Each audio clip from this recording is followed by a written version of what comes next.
All right, folks, I think we'll get underway. My name's Gillian Robinson, for those of you who haven't met me before, registered nurse and lead auditor and director of Healthcare Compliance Solutions Limited.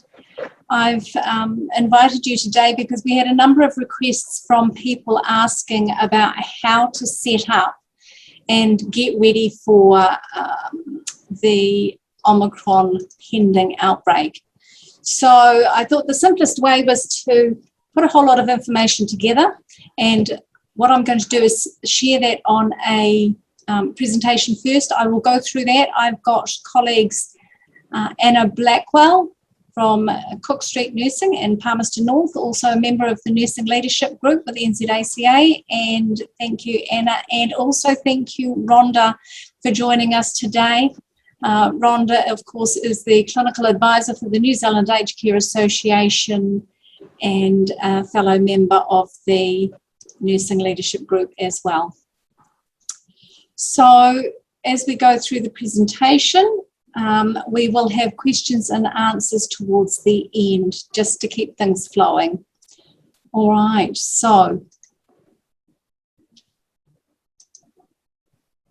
looking back, we're coming into year 3. So looking back, April 2020, I was asked to go in and support with the management of a care facility in Christchurch here that unfortunately had a COVID outbreak. That was right at the start of all of this, and nobody had any idea what to expect. We didn't know what this was going to look like, and we didn't have treatment plans. We didn't have pandemic plans for this particular event. We being aged care, we're used to managing outbreaks of norovirus. This is nothing new to us, but it's new in that it's a different virus and a different mechanism for transmission. So back in April 2022, I went into the care facility in Christchurch, and it was a mixed dementia and rest home hospital and psychogeriatric unit. We had 3 units there, and the one of those units ended up having all of the residents go to Burwood because Community and Public Health arrived, and they at that point in time decided that it was best that all care staff go into quarantine, and I'm sure you all know these stories. So I'm just going to click on there. So who got involved? Infectious diseases, Community and Public Health, individual infection prevention and control nurses, and director of nursing, and old person's health, and the temporary manager, but wait, there was more. There was all of the support team from the Canterbury DHB, so that was the staffing, logistics for supplies, the control of the welfare division, and then of course also meal supply and contracted cleaners. So it was a very, very busy, very complex time. And during that time, as the care facility manager, there was a huge number of emails coming in from DHB and from other support agencies wanting to know all sorts of information. My suggestion to you is that you make it very clear when we go into what we hope won't be an outbreak, but may well be, that we're preparing for now, that you make it very clear who you're going to respond to and when, because it takes a huge amount of time. So if we go from April 2020, when we first saw that outbreak, and move forward, we're now January 2022, and these are the statistics coming out of Australia. So this was only a couple of days ago, and at that point, 1,198 aged care homes, not people, but homes, had outbreaks in Australia. So you can see that this is something that is massive, and potentially we could see very similar things with huge numbers increasing here. We're hoping that that won't be the case, of course. So moving on, and I can get my mouse in the right place, there we go.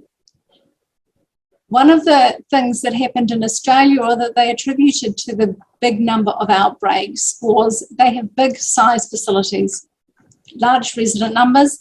They also have a booster program for the vaccinations that's well behind where we're at here in New Zealand. And they also deemed in their surveys and looking at what was happening that it could be a lack of ventilation that was also supporting and contributing to an extension of those outbreaks. So let's have a look and see what's happening here. Our goal going forward and the preparation that we need for this Omicron is to self-manage. We're not going to have the DHB and all of the other agencies come in. You are the people that work in aged care services, and you are the ones that know your residents, know the processes, know the protocols, know your environment and how all the equipment works, and are best placed to look after your residents. So key goals, and these are just some that I put down, I'm sure you'll have others as well, but key goal for me was preventing transmission of infection, protecting the residents and staff, and stabilising and maintaining care. Communication is going to be vital, and of course having a plan that everyone can access. You've got to have outbreak headquarters and know where that is and have all of your information there ready. So in getting ready, are you prepared for a Friday afternoon first case? Because that's what happened here in Christchurch. That's what's likely to happen again, because that's the way it is. It's never at a convenient time. So have a look at your team, expecting that some of your team are not going to be available. Some of them will end up or are likely to end up with illness. And so with your team, have a look and see who you are going to delegate to do the various different roles that are going to be necessary to have things run smoothly. So who will communicate with the DHB and how often? Who will communicate with the families and whānau? Who will communicate with and manage care services? Now that includes updating things like your handover sheets, making sure that that relevant information is there, GP access to information, pharmacy supplies and support. Who will manage your laundry services, those auxiliary services that are going to be vital, food. It comes down to the basics in an outbreak, waste management and other supplies, and the stock control and managing those. So who on your team is going to be best delegated for those roles? Who's going to manage staffing and rostering? And of course we know that that's likely to be an evolving, ever-changing process, and it may be day by day, it may be 2 or 3 times a day you're having to redo that. So that's going to take somebody a concentrated effort to do that. And as I said, looking at resources and keeping those stocks available and replenished. So volunteers, if your staff end up ill and unable to attend to the residents in the way that you normally would and provide the services they normally would, who is going to be supporting the residents? Are there some residents that are actually able to take social leave or go home and be cared for by family members? You would obviously, I would think offer a rat test, and we'd be looking for that obviously to be a negative test. And if they were willing, you know your residents, you know your families, you know who are likely to be on that list of people that may be able to take a temporary short-term social leave to be cared for by their family or whānau.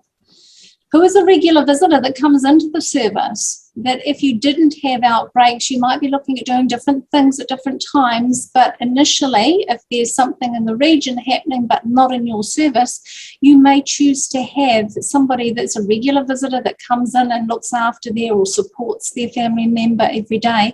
Then that may be somebody that you feel is someone you can approach to add to your team and do some of those delegated tasks for that particular person, or it may be others.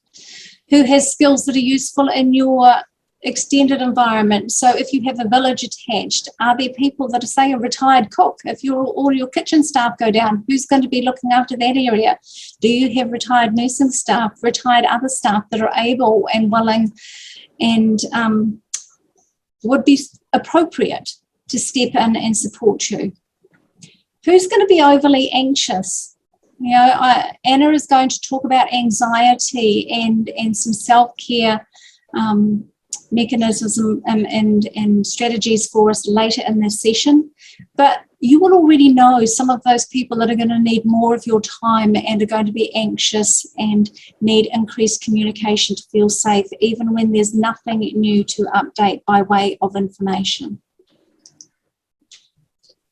Can your staff stay on site? Have you got some staff that are living in situations that are multi-flat situations where they're flatting with a number of people that work in other care facilities, for example, or looking after an elderly relative, or other situations that may mean actually if you could accommodate them on site. I know a number of you haven't been admitting residents just recently because of shortages of RNs.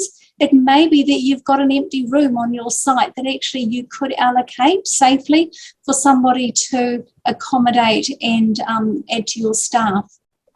You want to make sure that your key people are protected as much as you can.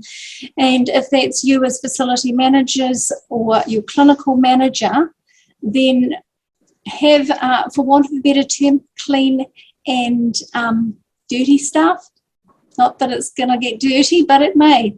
So, think about how you're going to separate and segregate your staff. So it may be, as I say, accommodation may help.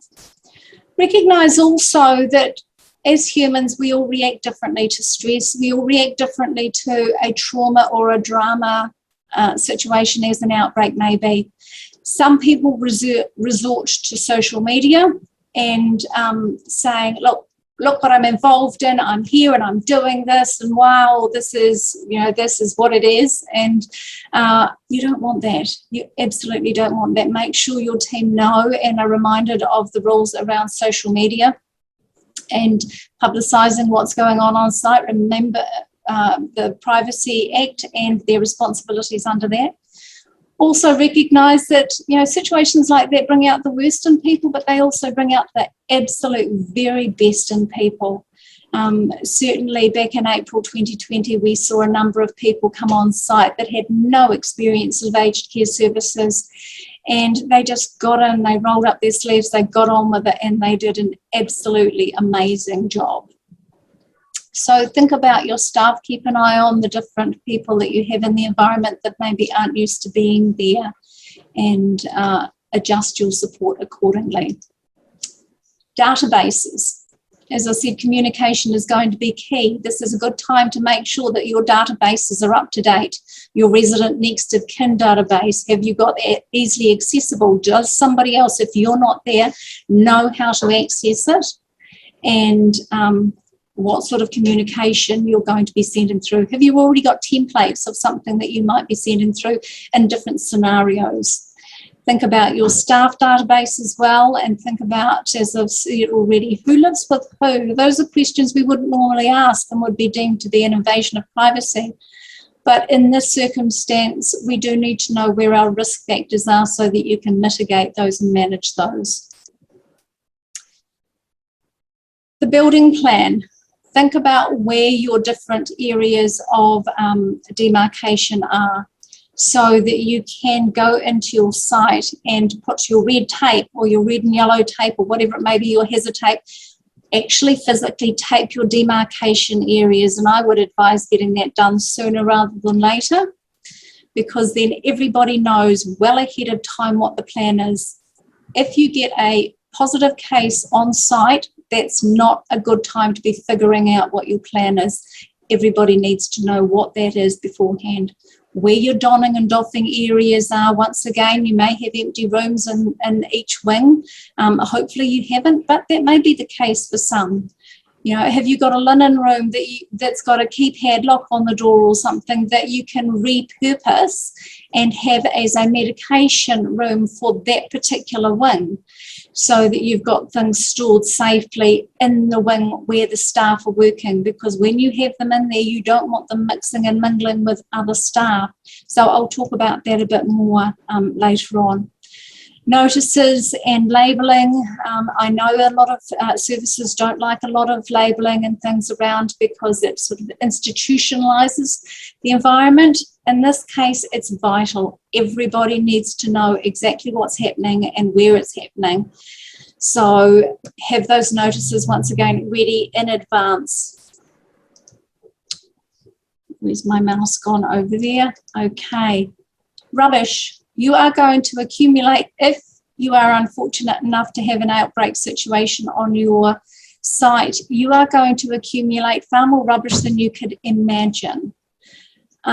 Make sure that you already in advance have a conversation with your waste contractor and talk about where it is that you need to be putting your waste. Does all of your PPE need to go as medical waste? Does some of it, when you've got no cases on site, is some of it able to go out in your general waste? Talk to your contractors and find out what their expectations are. Talk to them and make sure that they have a surge up plan so that you don't end up with a pile like we see here in this picture.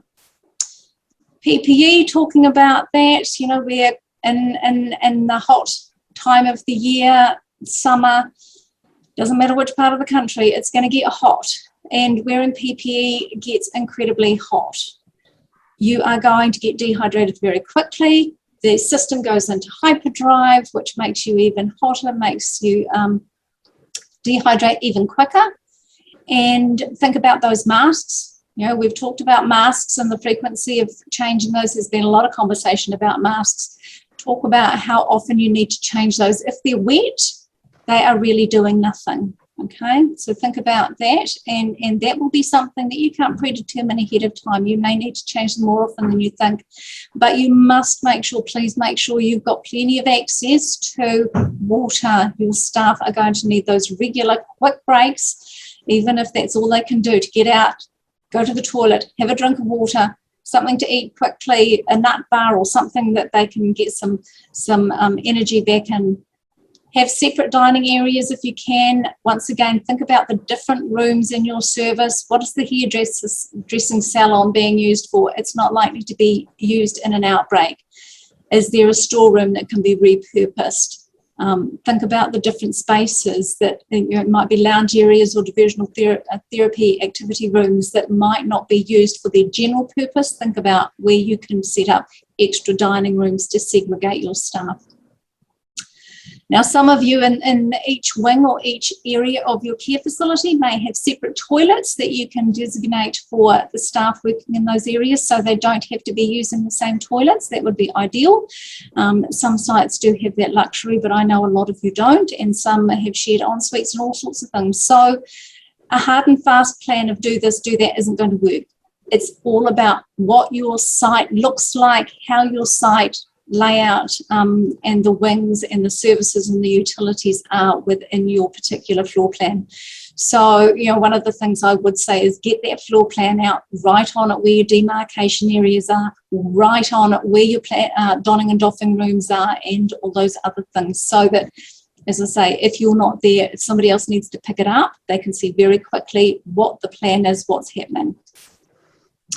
Ensure information is available, as I've said before. Have your labelling ready. Have information sheets available for staff. They might be about how they launder the clothes that they wear to work, and what the what the process is for their own clothes versus PPE versus donning and doffing. Some of you may have access to scrubs. I'm assuming that the majority of you won't.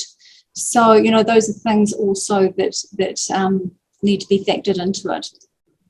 A lot of that information is on Ministry of Health and the COVID websites. Your DHBs will also have a raft of information and fact sheets. So have a look and find those now.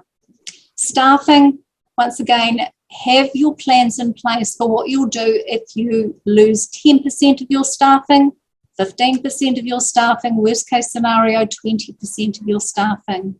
What plans do you have?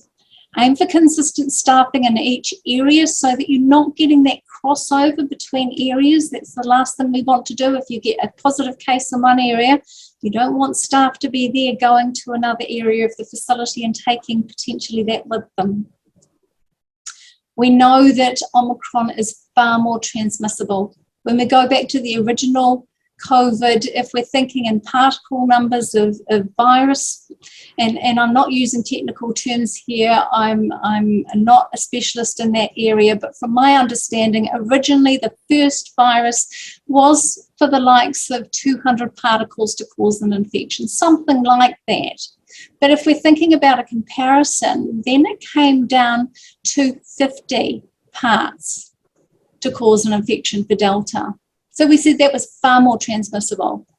But from what I understand, down from 50, we're now looking at Omicron being 10 to 20 parts. Now, if we're looking at the new variations of Omicron that have come through, BA1, BA2, I understand they're even more transmissible, so even fewer particles to cause an infection. So this is why you do need to have these plans in place, that, you know, whether you're using PPE and you've got access to N95s or not, the chances are, unfortunately, that we are going to have to manage with less staff than we're used to. One of the positive things that I understand about Omicron is that it seems to be a shorter phase of illness, but that's not necessarily so. You know, there's still a lot we don't know. We still don't know for sure how long incubation periods are. Rhonda and Anna may have some more information and updated information on these sorts of things. So they're going to chip in and add in all the bits that I forget to tell you. If you have people turning up on site that haven't worked there before that are coming to support, you know, ask them their designations. I know it seems like a basic thing, but what is their designation if they're care staff from somewhere else, if they've put their hand up to volunteer, if they've worked on your site before or not, if they have, which wing have they worked in, have they had PPE training, because you can't let them go into the site until they have.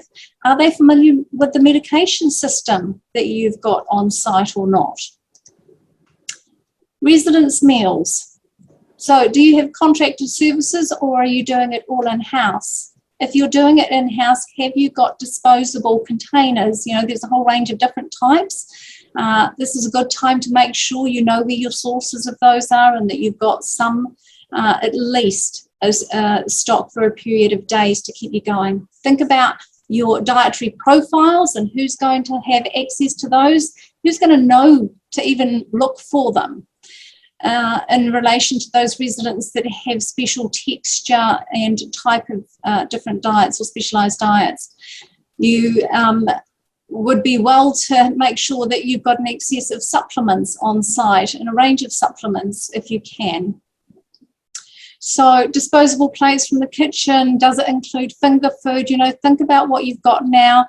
This is an opportunity to get in there and be making those big dishes of quiche or bacon and egg pie or macaroni cheese or whatever it might be that you put in the freezer so that you've got, or frozen meals or whatever it might be, so that you've got access to supplies, those emergency supplies when you need them. All right. You know, have charts and forms in place so that you can have a tick-off system when people are getting meals. If you've got people giving out meals that don't know the residents, make sure that you've got a system in place so that at the end of each meal period or meals going out when they're out of routine, that you know that each resident actually has been fed. Because when different people are in the different environment, and there's a lot going on, it's very easy for those sorts of things, unfortunately, to get missed.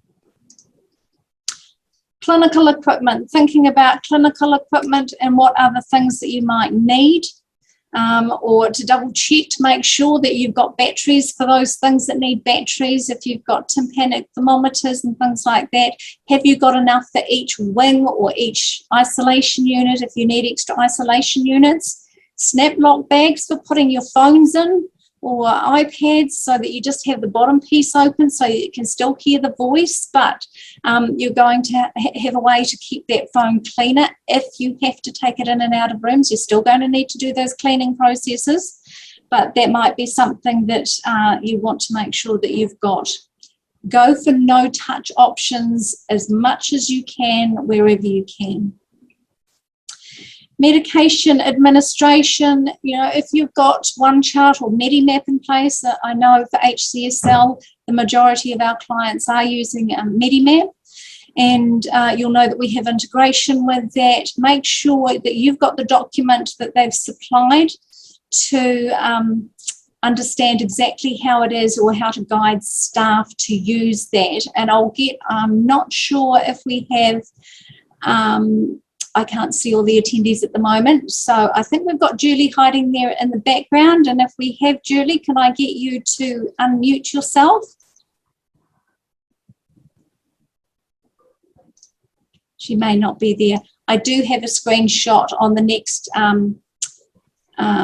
screen just to show you an example of the document that they will have sent you, so make sure, once again, that's in your folder with all of your outbreak headquarters information. Think about no aerosoling generating procedures. Think about your cleaning and your vacuums and those sorts of things not being used across different areas. Once daily cleaning, from what I understand, plus more for your touch points. Once you've got an outbreak on site, unfortunately, hopefully you won't, but as I keep saying, we have to plan for these things. So, think about how you will upscale and what is the most appropriate way of upscaling. Don't be going and doing a whole lot of vacuum cleaning and extra things like that for airborne and transmission-based infection that may not make a difference. Use your staff and your staff time and resources where it's absolutely vital. This is a time where we will be doing things differently, and it's not a case of business as usual for sure. And think about the plan for decontamination afterwards. If you have an outbreak afterwards, how do you decontaminate to reopen up, to start getting back to business as usual? So I'll just move my mouse, unfortunately. There we go. Residence meals, I've gone backwards, sorry. Going forwards, there we go. So that's the Medimap screen. That's a view of the document. It's only a 1 or 2 page document. Suggested pandemic emergency plan. Make sure that you've got a copy of that. If you haven't got the information, contact Medimap, Julie or Greg or the team at Medimap. Are more than happy to support you, and they have that information there available for you. Infection prevention and control instructions, things not to do and things to do.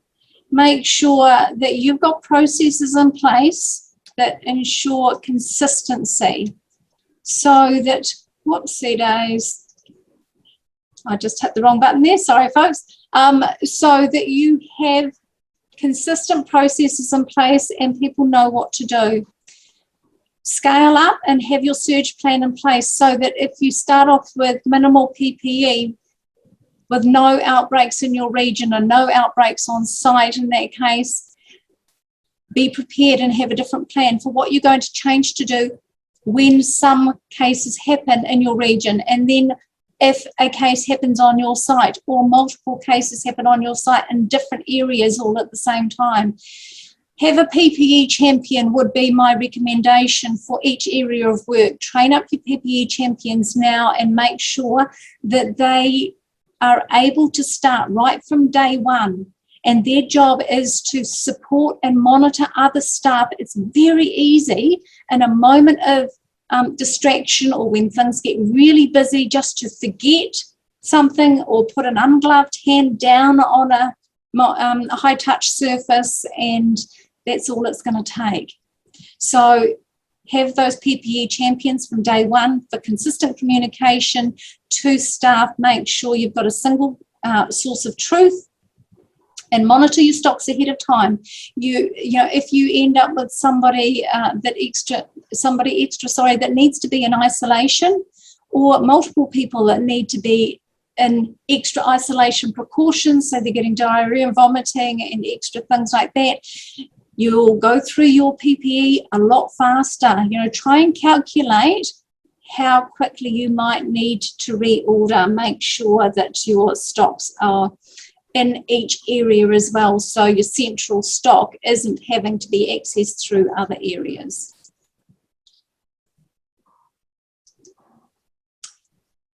Days. Other way, there we go, sorry. Isolation stations, these are also something that you can set up ahead of time. So this is just a simple multi-tiered cheap plastic trolley, does the job, it's on wheels, it's glad wrapped, it's got all the things necessary so that when, if you need extra isolation kits outside individual resident rooms, then that's something that you could have in place, and that's a photograph. Thank you, Diane, for sharing that with us. So you can, as I say, end up going through hundreds of gowns rather than a few. This is an example of one of those fact sheets that I talked about earlier. COVID, don't bring it home, or laundry guidance, the uniforms. This one has come off Infection Prevention and Control Service.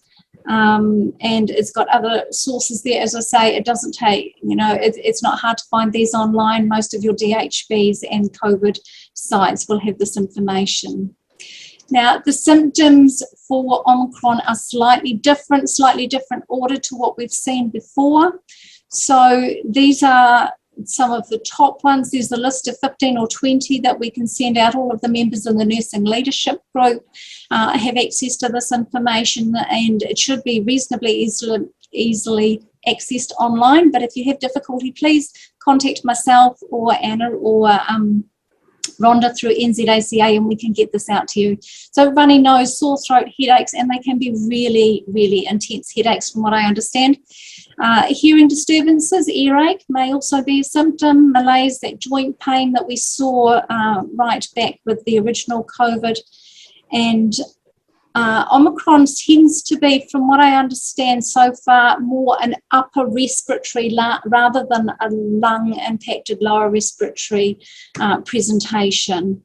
But we still do have Delta in the community, remember, so, and you're not going to know what it is. You might get a positive test, but until that has been genomed and sequenced, you're not going to know. So treat it with the greatest of cautions. Cloud-based clinical management, once again, your doctors, your external allied health aren't going to be coming on site in an outbreak, so make sure that all your staff know how to use your digital cloud-based clinical records, and that your GPs and your allied health have access codes already set up and that they know how to use it, so that they can get in, have a look and see what's happening. They can have a look at photos of wounds and all those sorts of things, and they can put their treatment plans in so that they can manage and support the team remotely. This is where telehealth is really going to come into its own. We've seen that before, and I think, this is certainly tools that we need to have going forward. So remote access, look at your charting. Weight loss monitoring is very important. You've got changes in diets, you've got changes in the environment, and potentially staff who are looking after residents. Their menu may be completely different, and so that all leads potentially to weight loss. So pressure injuries, think about your monitoring, think about your equipment. Do you need to get extra support? People in an outbreak are less likely to be got out of bed. They may be. If you are short of 20% of your staff, it becomes sadly task orientated, and a lot more people may be being nursed in bed. Think about the equipment you have to support and the processes for that pressure injury prevention. Rubbish bins, I've got them in here, but it's vitally important because, as I say, you're going to use a lot more waste. Think about wash bowls, oral care swabs, linen service contract. Are you going to outsource that? Do you have the capacity to outsource it? It just may not be available. So I've given you a lot of information, and Anna, if you're able to unmute I'll hand over to Anna and to follow on by Rhonda if she's able to unmute when Anna's talked to us about testing, her experience recently when she had one of her staff come back with a positive rat test and the impact on the service and how she managed that process. And also, Anna, please talk to the attendees about anxiety and some strategies for self-care, if you would. Thanks, Gillian. That's a pretty comprehensive roundup you've just given us there. Thank you. I've been frantically writing notes as well. Whenever you think you've got everything sorted, you soon realise that there's areas that you haven't thought about. So I'm sure, like everyone else on the call, we've all just written a few extra things down that we hadn't heard about. So just very briefly, I'm aware of the time, and I want us to have a bit of a chance to answer any questions that you might have. But I just wanted to say, with the testing, I think we've all got rat tests on site. Some sites are using them, have bought their own and are using them extensively already. For probably the majority of us on this call, we're accessing the Ministry of Health rat tests, so we do have to be fairly careful with how we're using them, given they've basically told us we're not to use them until we hear from them how to, or just to use them on unvaxxed. So we have been doing a little bit of a risk assessment, and it seems to be not logical to have 200 or 300 rat tests sitting in the cupboard, and when a staff member has been out of town and is a bit concerned about whether they may or may not be have contacted COVID and want to have a test. So that's what happened for me on Wellington Anniversary Monday. Unbeknownst to me, the staff member had arrived and one of the registered nurses did a quick assessment and thought it would be prudent to do a rat test, so that's what they did. So I get the call at just after 7 in the morning to say that test has come up positive, and what do we do next? So we went through the protocol that we had from the sort of chemists and off the Ministry of Health website, and the first part of that is ringing the healthline to get the next set of advice. So I would strongly recommend you don't do that at this stage of the game. That was a huge time waster. Took about half an hour of giving my details and my date of birth and my address and talking to a woman who was trying her very hardest to help, but clearly had no idea how to help a clinical person. Her first advice after leaving me on hold for some period of time was to ask me to stand her down. So clearly we'd already done that. But the reason that we were supposed to be ringing Healthline was so that we could alert the testing station that we had a potential positive person coming. But they seem to have no way of knowing how to do that. So I would, if you've got that in your protocol at the moment, I'd certainly take that out until we get anything further from Ministry of Health.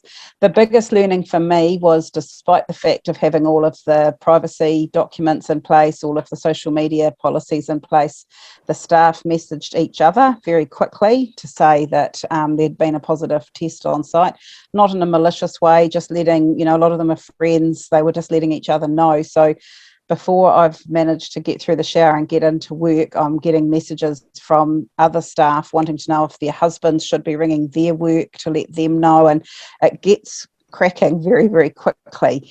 So it was a really good reminder for me to rope that in really tight and remind everybody that, and like Gillian said in her presentation, have one person that's doing the comms and make sure that all the staff know who that is and understand the rationale for why that is, because my staff hadn't even thought about media hearing about it. They hadn't thought about the confidentiality of that particular staff member.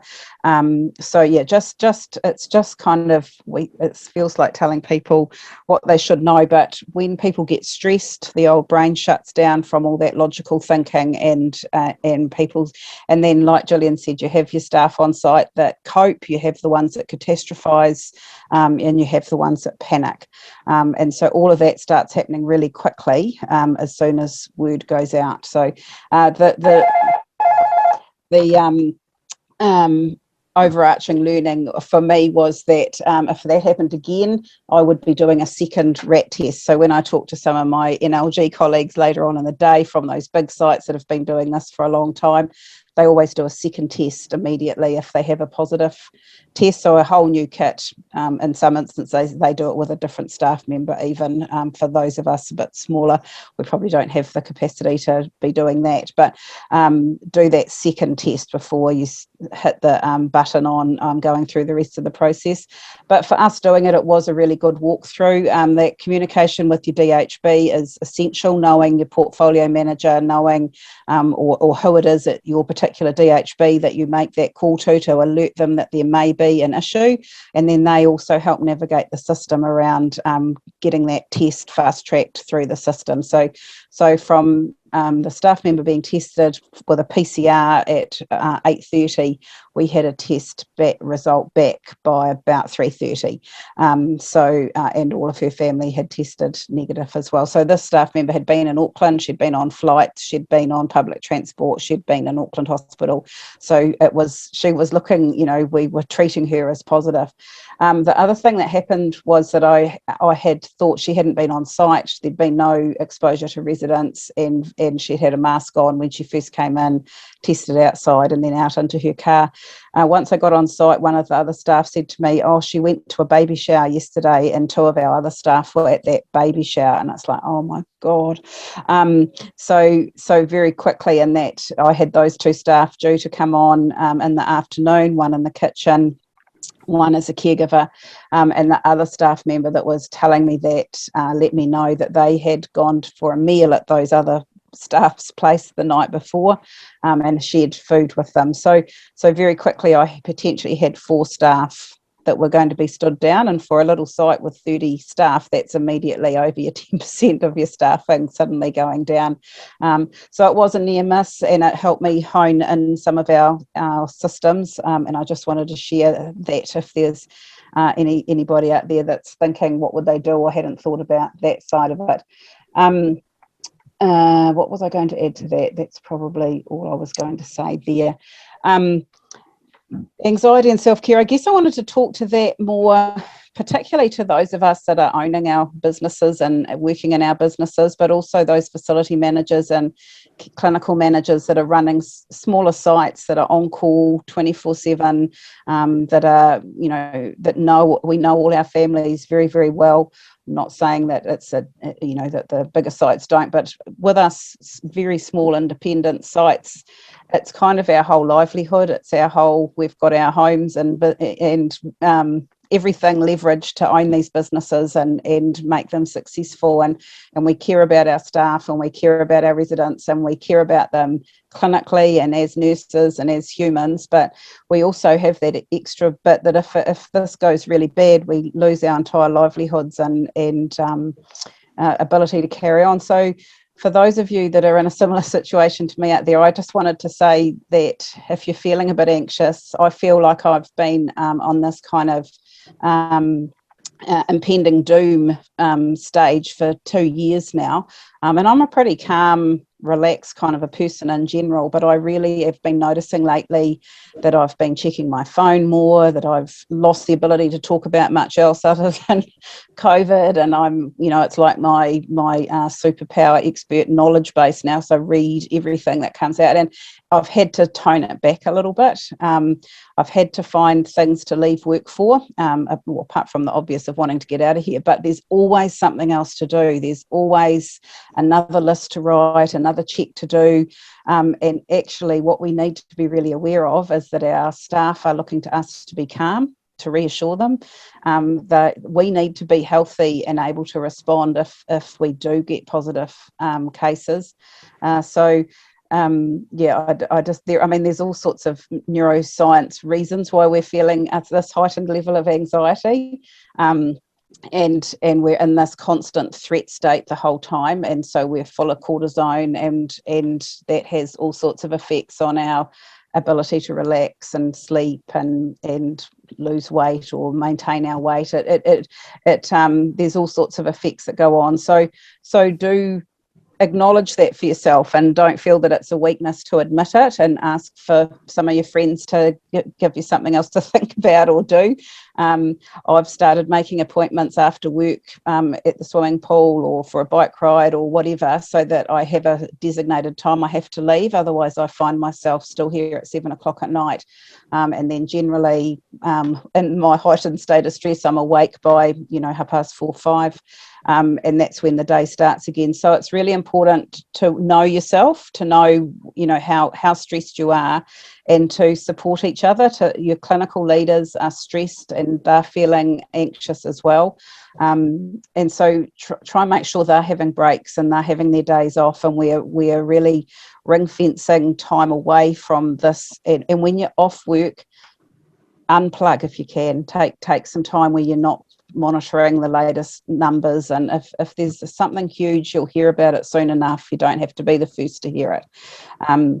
So yeah, I just wanted to sort of share that with my fellow independent owners and facility managers and clinical managers that are out there, that take care, because if we suddenly after 2 years do have to push go and get into another 6 months of actual full on, we need to be as well as we can going into it. And the other thing I was just wanting to say in line with that is when you hear a lot of these presentations, you get that immediate self-doubt that, oh my God, I haven't done enough. I haven't thought of that. I'm sitting there doing that. Oh my God, I haven't thought of that. And then you see some of the presentations and you think, far out. Oh, I haven't got those things. I haven't got the capacity to store that kind of stuff here. Where would I put that? What if we never use it? I haven't got the cash flow to go and buy all that stuff to have it ahead. So again, be realistic. Do your risk assessments. What is it that you need to have on the day, and what is it that you need to have ready to push go, and have your, if your husband happens to be your supplier that's doing the buying, what have you got your purchaser ready to supply you if you need it? Because we don't have a cash flow to have all of this stuff on site. A lot of us are operating in kind of older buildings. We don't have the storage capacity. So think about your own situation and your own risk assessment and what you're doing, and be really firm and confident about what your limitations are and what you're going to have to ask for help. Because if you do get an outbreak, the DHB will want to know what you need for help, and if you've got staff that you're standing down that are well but they're not allowed to come to work, what can you give to them? Are they someone good that can do the comms for you, so that if you're on site, you can be doing that? Or can they be doing up lists that you have, that need updating? And I don't know, just think about how you utilise and delegate to those people around you, so that you're not overwhelming yourself trying to do it all. I'll leave it there. Fantastic. Thank you so much, Anna. That has added a huge amount of very valuable information and great reminders. You can't do everything and you can't be everything to everybody. And at the end of all this, when we come out of it in a number of weeks, hopefully remembering that there is light at the end of the tunnel. This isn't going to go on forever. Viruses come, they do their thing. There's an outbreak. It peaks and then it comes away. This is what we're seeing in other countries, and we can't predict how long that's going to be. But I'm going to hand over to Rhonda now, because Rhonda may have some additional information and wonderful words of wisdom to add to Anna's things. Thanks, Gillian, and thanks, Anna, for what you've contributed. I think really it's been a very robust presentation, and I guess what I would like to say firstly is that having been party to a call last week with the ministry, the DHBs are making lists in their respective areas of the smaller individual providers that they feel will need some support.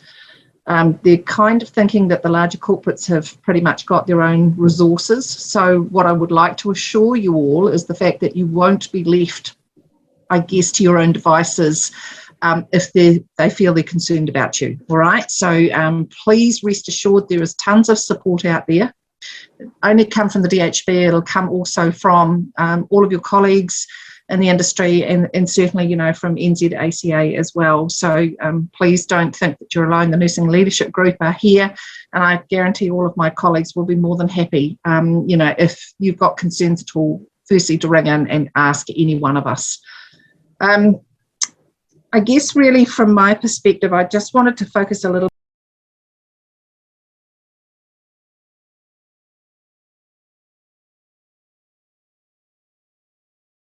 bit, and it's what Anna has touched on, is that you are a team. You know, it's not hopefully just down to one or two people to make decisions on your sites. Please utilise the skill level that you've got in amongst all of your colleagues on your site.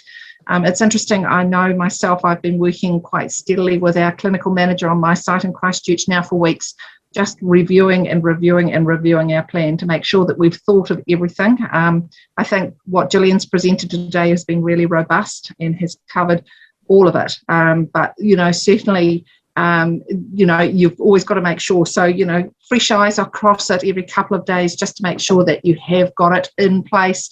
The fact if you can give it a pretext run at some point on your site just to make sure that it's going to work is the key to it. But, you know, enhance all of the human resources that you've got on your site. And the other thing I want to say is please reassure your team. At this stage, Omicron is not looking quite the threat that Delta was. Even though I'm probably saying that a little tongue-in-cheek, it appears certainly with the facilities that have had the Omicron outbreak so far, it hasn't been too bad. All right, so I think we've got to get our heads around the fact that we're going to have to learn to live with this. I believe all sites who have really good pandemic plans in place should be able to manage anything. All right, I mean, interestingly enough, I was talking to Dr. Frances Hughes this afternoon, and they had an outbreak over Christmas where they had 5 residents in their 80s as positive cases, and she said, to be honest, an outbreak of norovirus just recently in one of their facilities was far worse than the outbreak of Omicron in their Auckland facility. So it's quite heartening to hear that, and I'm hoping that that's going to be the case for us all.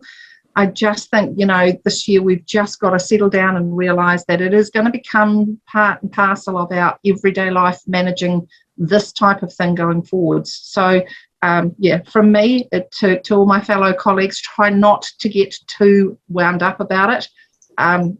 Just have confidence in the fact you've got a good plan in place and that you think the plan is going to work well. So thanks. Thank you very much, Rhonda. Once again, thanks Anna and Rhonda and everybody that's come together here to share, and you know, we're all in the same boat. Everybody's in the same boat. We all have a vested interest in different ways in the sector and the sector's success.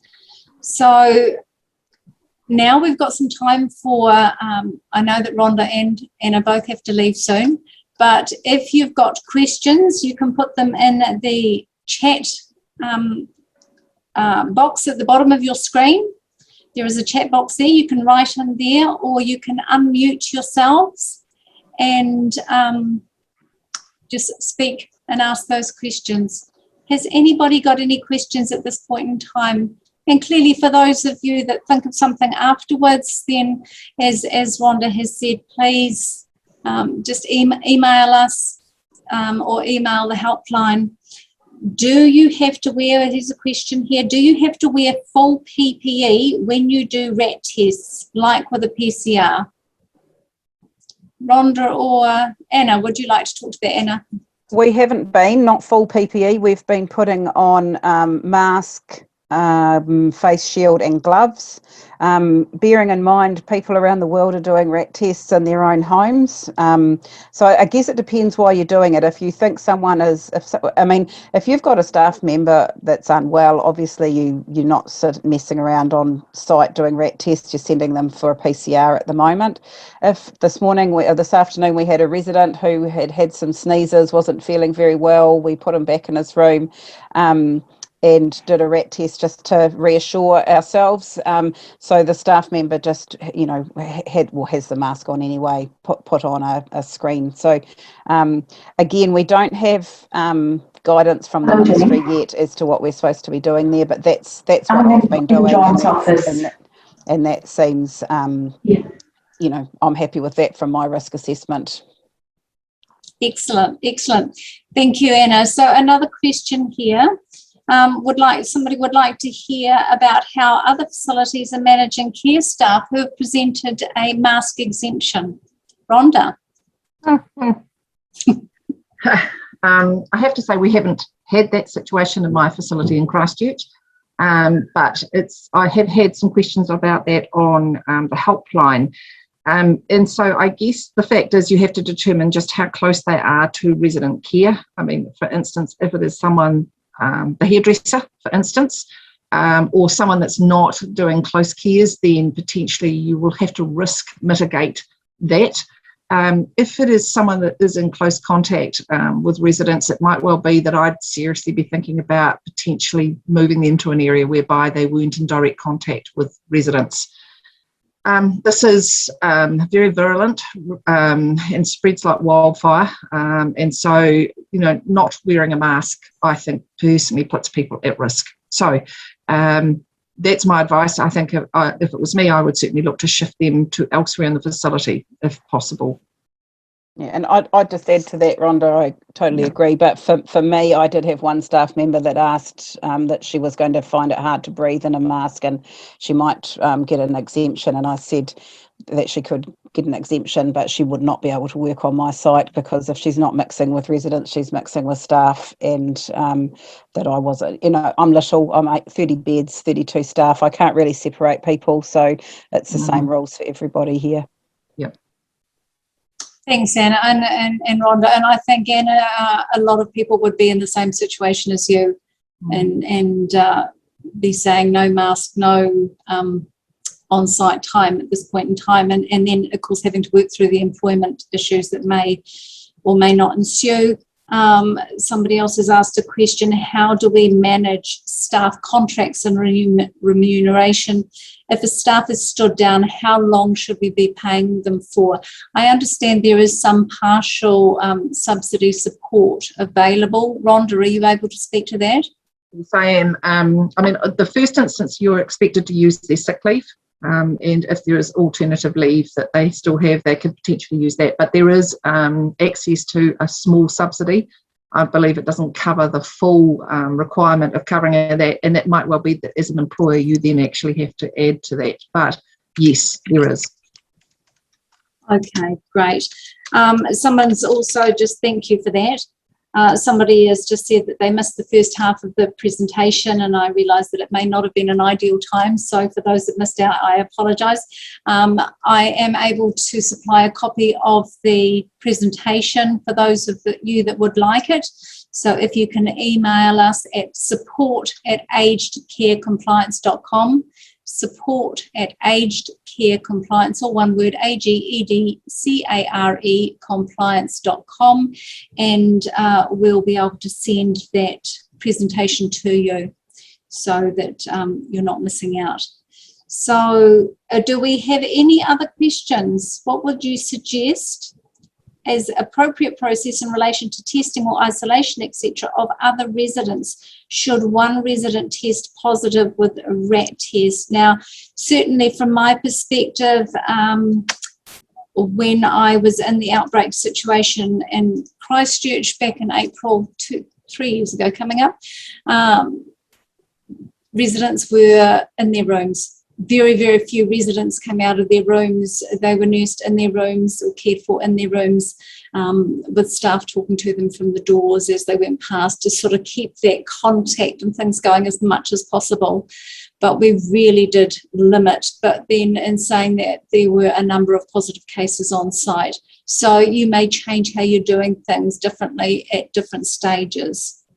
Could I just add to that, Gillian? Yes, absolutely. If somebody tests, at the moment, while we're still able to access PCR, if somebody tested positive with a RAT test, or 2 RAT tests, as I see you've put, I would be getting whoever whether you do your PCR test or whatever system you've got in place for your resident to have a PCR test, I would be putting them into isolation for the day and waiting till you get your PCR result, particularly if they're asymptomatic, if they haven't got symptoms and they've had a positive RAT.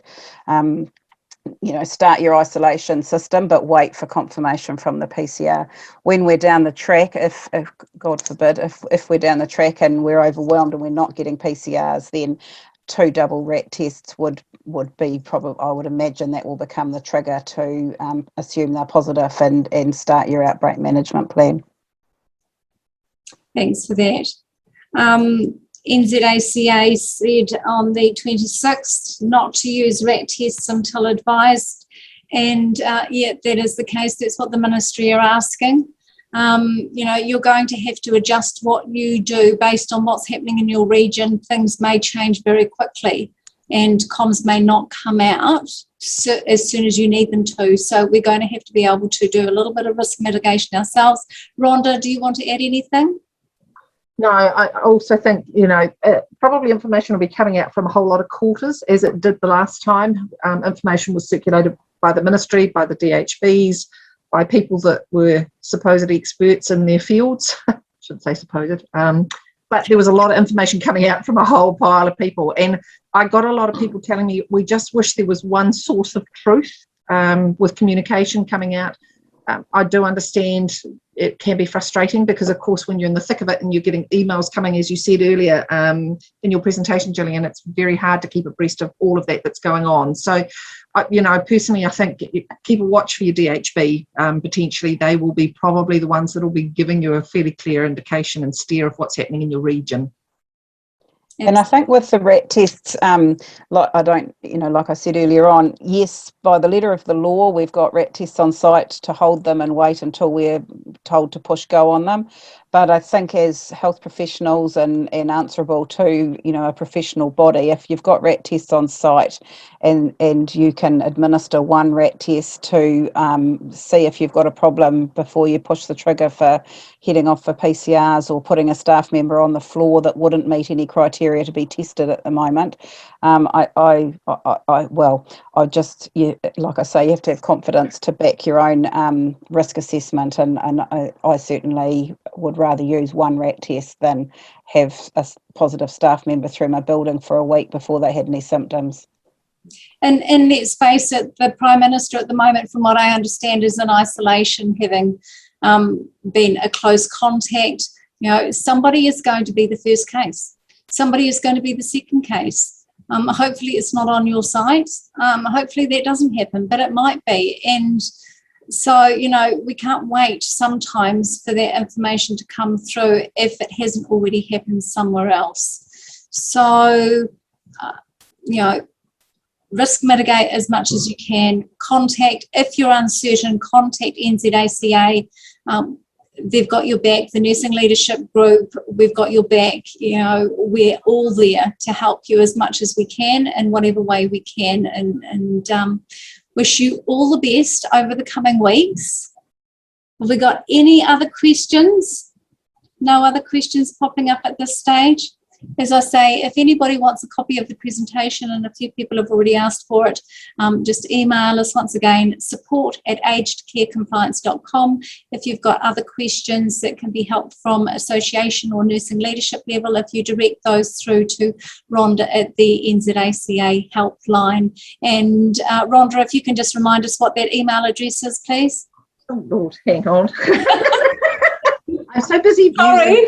That's all right. Oh, goodness, what have I got? Oh, look, honestly, I don't even have it written down in my diary. Hang on. Oh, I lie. helpline@nzaca.org.nz. So I hope everybody got that. helpline@nzaca.org.nz. There we go. Okay.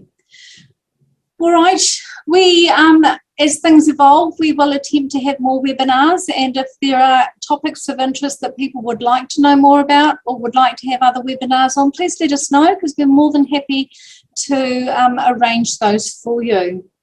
But for today, that is the end of our presentation, and I've got no more questions. Not a question, but we have put together a quick guide outbreak kit tool that any staff member can grab when we get a possible case. And I think that's a really wise thing to do. As I said, have staff know where that floor plan is, where it says your demarcation areas, and mark them all up and have a list and checklists and all of the information of how to access your medications, who your waste contractor is, who is going to be your support if the people that have written the plan aren't there to tell the staff. You know, you've always got to have a plan B. Don't be the only person that is holding on to information that could be vital. Gillian, can I just add to that? I'll just use our site as an example. We've reasonably large site. We've broken our facility up into 3 areas. We've got 3 folders which are pertaining to each of the areas, and it's got all of that information in it, so that in the event that we have an outbreak and one person has been tested as positive, then any staff member can pick that up, and there is the guidance pretty much at their fingertips, you know, who to first contact and what to put into place. So, I mean, you know, again, if you can as sites, think about how you would do that and then put your plans in place, as Gillian has said, and make sure everybody knows how to access the info. And those of you online today that are HCSL clients, remember on your dashboard, you've got that notice board that everybody can see. Use your notice board to help just reiterate and reconfirm base communication on site as you need, and that keeps evidence of that communication as well, that you can go back later and debrief and have a look at and think about. You know, we don't want to have to do it again, but it's a good thing to debrief afterwards and actually acknowledge how well everybody is doing. So I can't see any other questions that are there. Take care, everybody, and we will see you on the other side.